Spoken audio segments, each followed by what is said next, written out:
अब आते हैं आज की कहानी के ऊपर। पिछले कई महीनों में नीट और जेई की एग्ज़ाम की तैयारी के सिलसिले में जो देश की सबसे बड़ी फैक्ट्री है कोचिंग की, कोटा में बहुत सारे बच्चों के सुसाइड की खबरें आपने सुनी। लेकिन अचानक इसी कोटा से एक ऐसी खबर आई है जिसको सुनकर सभी इस वक्त चौंके में हैं, खुद पुलिस भी हैरान है। 2-2, 3-3 शहर की पुलिस लगी हुई, कई टीमें लगी हुई हैं और मामला ही अजीब है। ये एक तस्वीर है, यह तस्वीर एक लड़की की है और इस लड़की का नाम है काव्या। काव्या मध्य प्रदेश के शिवपुरी की रहने वाली है। पिता का एक छोटा सा स्कूल है, इस स्कूल को वो चलाते हैं।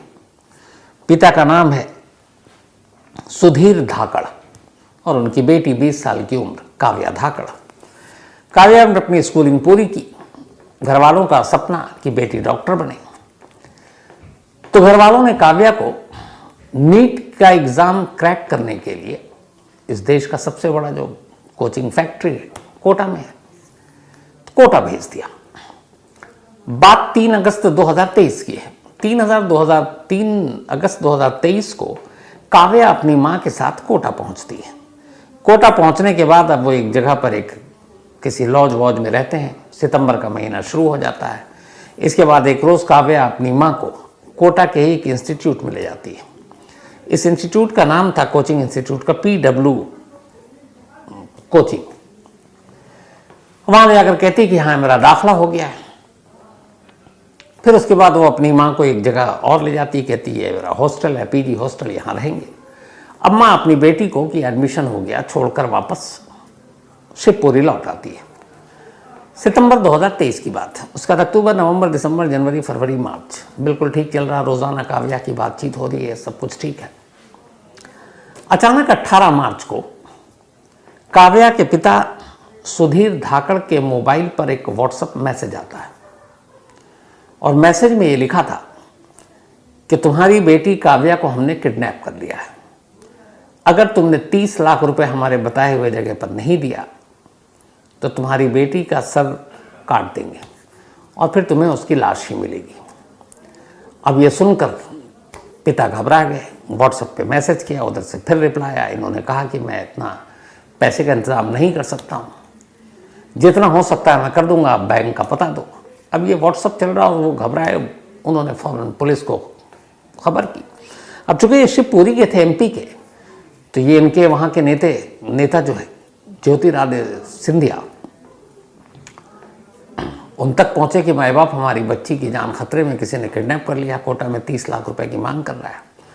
अब सिंधिया साहब भी बीच में, उन्होंने फौरन राजस्थान के मुख्यमंत्री भजन लाल से बात की और कहा कि हमारे इलाके की एक बेटी है और ऐसे ऐसे किडनैप हो गई और ये तस्वीर है, ये वही तस्वीर है। इस तस्वीर में देखेंगे कि आप बच्ची के मुंह को बंद किया हुआ है। पीछे में आप देखेंगे तो कुछ मेडिकल इक्विपमेंट्स के कुछ कार्टून रखे हुए हैं शायद, तो ऐसा लगता है कि कोई ऐसी जगह है जहां से दवा, मेडिसिन या इन चीज़ों का कोई कनेक्शन हो। थोड़े से खून के कुछ निशान, बूंदे भी हैं चेहरे पर। अब इसका वीडियो भी था। ये देखकर घबरा गए तो सिंधिया साहब ने फिर मुख्यमंत्री से बात की। मुख्यमंत्री ने फौरन DGP को कहा, DGP ने जो कोटा के कमिश्नर हैं उनको कहा। अब पुलिस की टीम एक साथ जुट गई। इधर फादर अब शिवपुरी से कोटा पहुंच जाते हैं। वहां पहुंचने के बाद पुलिस को कंप्लेंट लिखाते हैं। पुलिस सबसे पहले कार्रवाई करती है और कहती चलिए उस कोचिंग इंस्टीट्यूट में जहां आपकी बेटी नीट की तैयारी कर रही थी। अब तक ये था कि दिन बीतते जा रहे हैं, कहीं कुछ हो ना जाए। कोटा में वैसे ही बहुत सारे बच्चों की खुदकुशी की खबर से पेरेंट्स परेशान। अभी पहली बार हुआ कि एक नीट की तैयारी कर रही है कि स्टूडेंट किडनैप हो गई है और ऐसी तस्वीर भी भेजा जा रहा है।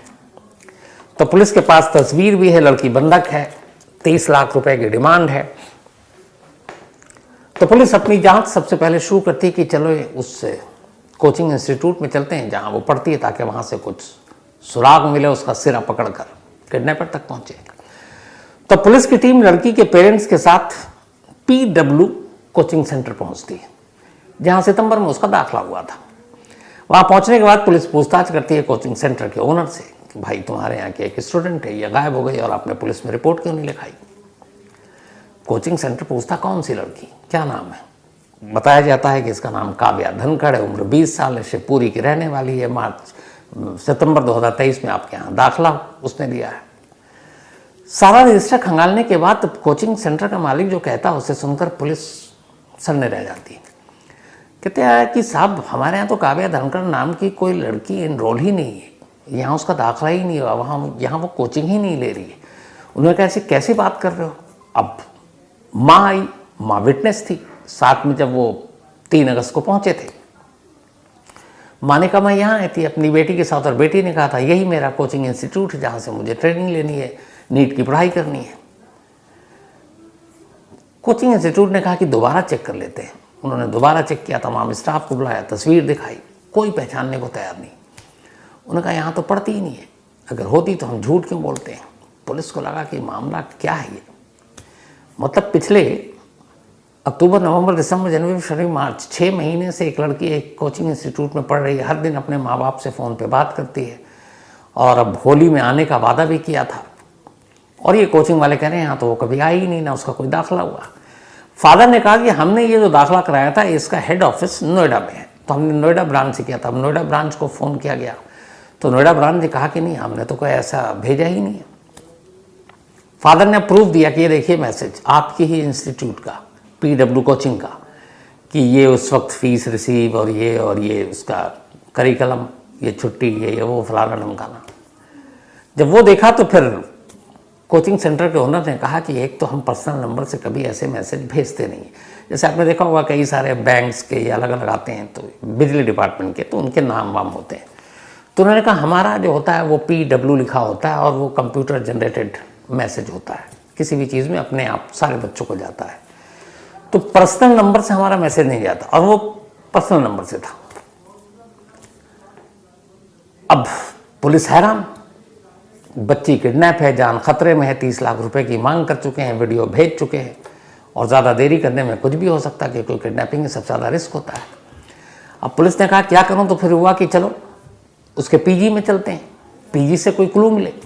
अब पुलिस उस PG में पहुंचती है जिस PG का पता सब कुछ दे रखा था घर वालों को काव्या ने। जब वो PG में पहुंचे तो उन्होंने कहा भाई ये काव्या धनखड़ आखिरी बार आपने कब देखा ये।